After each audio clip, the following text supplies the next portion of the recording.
Chief shepherd या प्रधान रखवाला, उसी विषय को आगे यिर्मयाह 23 का 1 से 4 तक पढ़िएगा। यिर्मयाह 23 का 1 से 4 तक। यिर्मयाह 23 वर्स 1 to 4। यिर्मयाह 23 का 1 से 4। यिर्मयाह 23 1 to 4। उन चरवाहों पर हाय जो मेरी चराई की भेड़ बकरियों को तितर बितर करते और उनका नाश करते हैं। यहोवा ये कहता है, इसलिए इस्राएल का परमेश्वर यहोवा अपनी प्रजा के चरवाहों से यूं कहता है, तुमने मेरी भेड़ बकरियों की सुधि नहीं ली, मेरे भेड़ बकरियों की सुधि नहीं ली, वरन उनको तितर बितर किया, तितर बितर किया है और जबरन निकाल दिया है। जबरन क्या किया है? निकाल दिया है। हाँ। इस कारण यहोवा की यह वाणी है कि मैं तुम्हारे बुरे कामों का दंड दूंगा। तब मेरी भेड़ बकरियां जो बची हैं, उनको मैं उन सब देशों में से जिनमें मैंने उन्हें जबरन बेच दिया है, स्वयं ही उन्हें लौटा लाकर उन्हीं की भेड़शाला में इकट्ठा करूंगा और वे फिर फूले फलेंगी। मैं उनके लिए ऐसे चरवाहे नियुक्त करूंगा जो उन्हें चराएंगे, और तब वे ना तो फिर डरेंगी, ना विस्मित होंगी, और ना उनमें से कोई खो जाएगी। यहोवा की यह वाणी है। हाँ, इधर में भेड़ बकरियों को चराते समय में आप लोग ध्यान देखने वाला, मैंने प्रभु से प्रार्थना करते हुए ये बात को अनुभव से आपको बताता हूं। एक बार नहीं, प्रभु ने काफी अनुभव मुझे भेड़ बकरियों को चराने में प्रभु ने दिया। कुछ भेड़, मैं एक उदाहरण बताता हूं। मैं इसके पहले भी कभी बताया है। उधमपुर गढ़ी में मैं कलीसिया चलाते समय में उधर में एक भाई था, भाई चरण। वो स्वीपर सफाई कर्मचारी से बीच में आया, पंजाब का था। उधर में उन्हीं दिनों में लैट्रिन बाल्टी में डाल के डब्बा में लेकर, पुराना लोगों को मालूम है फ्लश आउट लैट्रिन नहीं होता, डब्बा में लेकर जाते थे। उन्होंने वो काम कर रहे थे। उनका बच्चा कोई स्कूल में नहीं जाता था, फिर मैंने उनको बच्चों को जबरदस्ती स्कूल में डाला। उनमें से 2 बच्चे अभी ऑफिसर है। ऑफिसर, एक पोस्ट ऑफिस में, पोस्टल में डिपार्टमेंट में ऑफिसर बन गया, दूसरा MES में ऑफिसर बन गया। प्रभु ने उनको तो उसके शुरुआत में उन लोग एक छोटा सा ये टिन, 1-2 टिन के अंदर मिट्टी का मकान में रहता था। एक ही चारपाई उनके ऊपर होता था। पहले उन्होंने यीशु मसीह के पीछे निकल आते समय में हुक्का वगैरह सब छोड़ दिया था। लेकिन बाद में 2-3 महीने के बाद मुझे ऐसा लगा हुक्का पीना शुरू किया, क्योंकि उन लोग जो लैट्रिन का लेके आते, बदबू आते, तो हुक्का आप समझते होंगे, एक लंबा पाइप रैकेट उससे खींच के पीते। तो मुझे मालूम हुआ, प्रार्थना करते मुझे ऐसा लगा चरण हुक्का पीता। मैं क्या किया, भाई के लिए प्रार्थना करता रहा। 1-2 बार मैंने उनको थोड़ा सा समझाया तो मुझे ऐसा मालूम हुआ कि उनको छोड़ने के लिए मन है, लेकिन उनसे नहीं हो सकता। तो मैं क्या करता, उनके घर में जाते समय दूर से, घर में पहुंचने के करीबन 500 यार्ड पहले हल्लेलुया जोर से 2-3 बार हल्लेलुया बोलेंगे। किस लिए? उन्होंने हुक्का पी रहा है तो हुक्का लेकर के क्या करे, अपना चारपाई के नीचे छुपा कर रखे। ऐसा मैं बोलता गया था जू दूर से। क्या मैं ऐसा सोचता था, जिधर प्रभु भोज होते वक्त मैं चरण को बोलता था, चरण आज आप उधर में जाकर वो काम करो। उनको प्रभु भोज में भी शामिल होने नहीं देता था। तो फिर भी हटता नहीं है। ऐसा करीबन 1 साल से हो गया। फिर मुझे बोझ बढ़ गया, तो मैंने सोचा मैं शाम को खाना नहीं खाऊंगा। तो फिर मेरा पत्नी पूछेंगे क्यों आप खाना नहीं खा रहे? झूठ भी नहीं बोल सकता। तो मेरा पत्नी को बोलेंगे मैं चरण के लिए उपवास कर रहा हूं। तो पत्नी फिर चरण आते वक्त में उनके साथ में प्रेम से बात नहीं करेगा। तो इसलिए 2-3 रोटी खाना तो मैं 1 रोटी खाऊंगा। चावल तो मैं बोलूंगा शाम को मैं इतना ही चाहिए। मैं क्या करता था, पूरा उपवास नहीं, लेकिन मेरा पेट को पुकार कर प्रार्थना करता था। ऐसा 7 महीना चला। देखिए, चरण हुक्का पी रहा है, भूखा पेट में कौन चल रहा है? मैं 1-2 दिन का बात नहीं, 7 महीना 7 महीना होकर फिर 1 हफ्ता हो रहा था।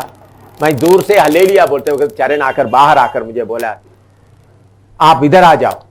मुझे मेरा बराबर उम्र का, फिर भी मुझे पापा जी बोलते, पापा जी इधर आ जाओ। देखा तो उनके कमरे में वो उठा रखा है।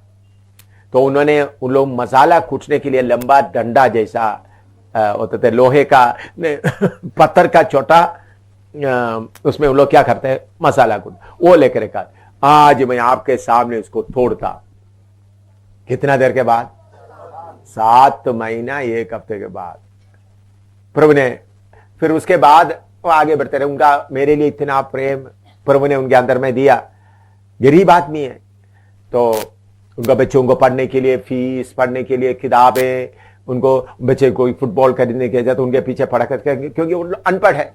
तो अभी वो ऑफिसर बन गया, अच्छा हालत में है। अभी आप गाड़ी में जाकर देखेंगे तो उनका घर भी अच्छा है, सब कुछ आप देख सकता है। उधमपुर गढ़ी कलीसिया का मजबूत लोग हैं। तो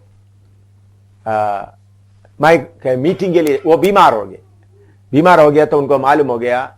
मैं तो मीटिंग के लिए कहीं पंजाब वगैरह में जाते वक्त प्रोग्राम हो, तो प्रोग्राम से वापस आए तो उन्होंने मुझे बोला, मैं उनके लिए प्रार्थना करने के लिए गया, चरण में जा रहा हूं। तो उन्होंने मुझे बोला, पापा जी आप कल रात को सोया हुआ वो बेडशीट, मेम साहब को बोलो, मम्मी को ऐसा बोलते हैं, बोलो, क्योंकि हम लोग उधर फौज में रहते थे, मेम साहब बोलते थे। तो फौज में ऑफिसर का पत्नी होगा, मैडम मेम साहब ऐसा बोलते, उनको बोलो मेरे ऊपर डाल दे। मैं मरते वक्त आप नहीं तो कम से कम आप जिस बेडशीट में सोया वो बेडशीट मेरे ऊपर है, तो मैं समझूंगा मेरा पास्टर पापा जी मेरे साथ है। देखो एक पंजाबी आदमी, उनको कैसा इतना प्यार आ गया। उन्होंने बोलते जिस बेडशीट में आप सोए हैं वो बेडशीट क्या करे, वो चादर मेरे ऊपर डाल दे। तो मैंने बोला उसी वक्त उनको लाकर दे दिया। ये तो फिर सोमवार को, इतवार को मर गए, फिर सोमवार को आकर दफन करने के लिए प्रभु ने कृपा दिया। मैं क्यों आपको, ऐसे कितने लोगों के लिए, कोई फिल्म देखने वाला, कोई ऐसा कितने लोगों के लिए क्या किया, हमारा काम है उनको उस बंधन से छुड़ाना। दूसरा एक किसके साथ में है, कुछ लोगों के पीछे आप कितना भी मेहनत करेगा तो उन लोग उड़ाव पुत्र की तरह काम करने वाला है। कुछ लोग उनको घर से जाना ही है, तो मैं सोचा जाओ, फिर जाकर फिर उनके लिए प्रार्थना करते रहते हैं। होश में आते वक्त वो क्या करे, वापस आए। ऐसा भी है। अभी हमारा एक उड़ाव पुत्र चल रहा है, उसका नाम है श्रीकांत। मैं प्रार्थना कर रहा हूं खाब वो आएगा। तो ये दोनों, अगर हम, मैंने 2 तरीके से, कुछ लोगों को मैंने नहीं जाना झगड़ कर रखा था, फिर वो लोग बोलते हैं मैंने जाना चाहता था, आपने मुझे इधर रखा है। मैंने जाना चाहता था, आपने, अच्छा ठीक है। तो ऐसा लोगों को क्या करें, अच्छा जी थोड़ा जाकर हवा खाकर आ जाओ, है। तो हवा खाकर के आते वक्त में कितना दुख होकर आता है, फिर भी अंदर में दिल क्या होता है, प्रभु उनको कैसा जैसा उड़ाव पुत्र के लिए वो बाप क्या करता रहा, इंतजार करता रहा। ये दिल हमको होना जरूरी है। आप रस्सी डालकर उनको रखेगा तो मुझे रस्सी लगा कर रखा, अपने आप ही क्या नहीं होगा। उनको थोड़ा हवा खाने दो, थोड़ा आजादी दे दो, जाओ हैं, जाओ तुम जाकर थोड़ा हवा खा को, तब उधर जाकर थोड़ा पछताव करके आएंगे। ये बात समझना है, लेकिन आपका दिल से नहीं निकलना। मेरे दिल से नहीं निकलता भाई। अभी वो मीना है, दूसरा उनके लिए मैं रो रहा हूं, दिल से नहीं निकल सकता। प्रभु उनको होश में ले आओ। तो ये कैसा, हमको हमारे साथ मिला हुआ भाई बहन को अपना शरीर की अंग की तरह प्यार करना है, शरीर के अंग की तरह। उनसे कुछ मिलने के लिए नहीं। उनसे क्या मिलना है, मां को अपना बच्चे से क्या मिलना है, मां बाप तो कुछ मिलने का नहीं। तो इसलिए जो पीछे हटने वाले लोगों के लिए ऐसा तितर पितर हो तो आप उनके पीछे पड़ा रहना। लेकिन कुछ लोग थोड़ा सा अपने आप को थोड़ा समझदार है, मुझे थोड़ा सा सीखने के लिए है, लेकिन किसी भेड़ को अपना नहीं बनाना, किसी पास्टर को अपना नहीं बनाना। सब किसका है, यीशु का है। मैं बोलता हूं, मेरे साथ में कितने पास्टर लोग थे, उन लोग पूछते हैं तो मैं बोलता हूं उनका पाँव धोने के लिए प्रभु ने मुझे मौका दिया, मैं उनका पाँव धोता हूं। अभी उन लोग अलग हो गए, उन लोग कर रहा है, उन लोग अपने सेवा कर रहा है। तो सब भेड़ किसका है? प्रभु यीशु मसीह का है। मुझे मिला हुआ क्या है? उनका सेवा करने के लिए सौभाग्य मिला है।